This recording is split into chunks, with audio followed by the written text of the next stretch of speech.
Hello, my name is Marin Hanchin, and this is my cultural artifact speech about soccer.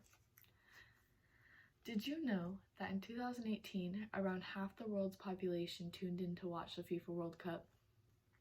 Researchers estimated 3.626 billion people around the world watched at least a minute of the game. In a later survey conducted by FIFA, they found that 265 million people around the world are involved in soccer. That's roughly 4% of our world's population. Today, soccer is ranked the #1 sport in the world.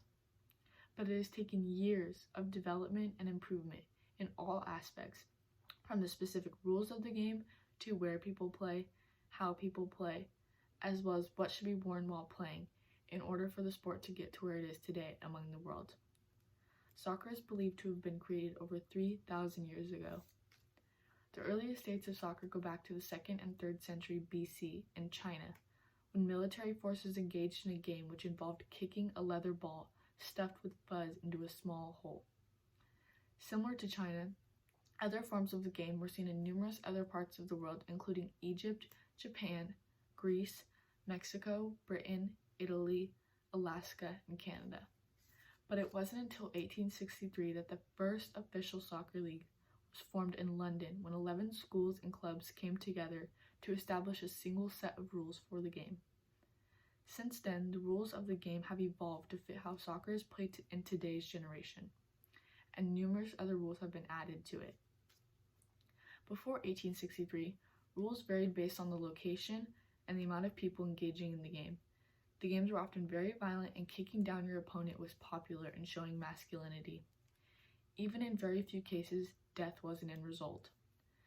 When the first set of rules were established, it included things like one-handed throw-ins, goals were not limited to a specific height, if the ball went out of bounds, whoever got to it first got the throw-in, catching a high ball was rewarded as a free kick, and you must play the game with your feet only.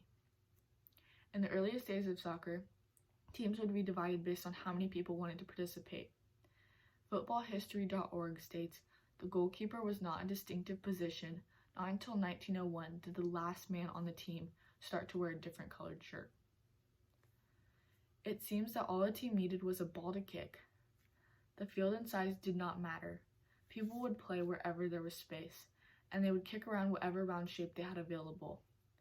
TopInSports.com states, the first football game was played in Britain was between the locals east of England, starting after a legendary game that involved kicking around the severed head of a Danish prince that they had defeated in war. It wasn't until 1701 that referees were included in the game to help keep it under some control. Footballhistory.org states, 7 years later, the players and the audience could also for the first time hear the referee using a whistle. Referees determined fouls, which are hits at a player that the referee deems as unfair. This was not included as a rule until 1992. Although one rule that has always remained the same since the beginning of soccer has been that you cannot touch the ball with your hands unless you are the goalkeeper. Today, soccer includes so many technicalities in order for the game to be carried out. Teams must come equipped with numbered clothing, socks, cleats, and shin guards. They are allowed 11 players on the field, including the goalkeeper, and they are distinguished by the color of their jerseys. They are given 90 minutes total to try and score as many goals as they can. It consists of 2 45-minute halves of playing and 15 minutes of rest, although you can substitute at any appropriate time during the game. The game is played on a natural grass field or an artificial turf field. The size of the field varies from 100 to 130 yards long and 50 to 100 yards wide. Each side of the field must mirror each other directly across the center, including a 6-yard box, an 18-yard box, and a center circle. Rulesofsports.com states, the ball must have a circumference of 58 to 61 centimeters and be of a circular shape. All games must include 1 center referee with a whistle and 2 sideline referees. They are the timekeepers and the ones who carry out the rules of the game to ensure everyone is playing safe and fairly. Kickoff, fouls, and throw-ins are determined by what team caused the call to be carried out in the first place. To score a goal, it must cross the line through a metal frame into a net that is 8 feet wide and 8 feet long. It's crazy to think that 3,000 years ago, people unknowingly created this popular sport by just kicking around a ball for fun. Soccer has definitely evolved since the creation of the sport and continues to evolve every day as new people take interest in it. From kicking a leather ball with fuzz into a small hole to the first set of rules being established, and now a sport that is enjoyed by 3.5 billion fans around the world, soccer has grown to become the #1 sport globally, making people's careers and inspiring young ones all over to get involved and share the same love for the sport as many others do worldwide.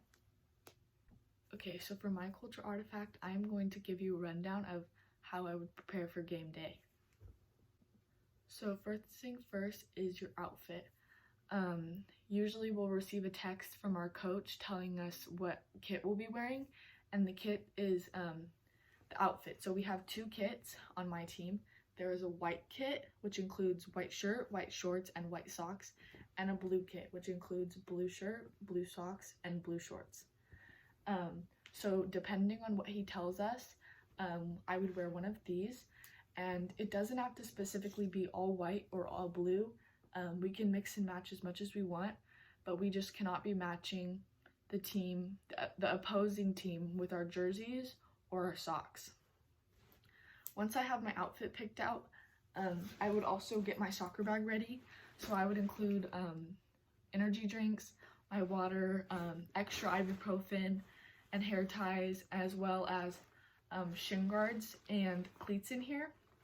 And my soccer ball I would normally put right here. And then whatever soccer kit, clothing kit I don't wear to the game, I would put it in here as a backup just in case. But yeah, this is how I prepare for a game, so thank you for watching.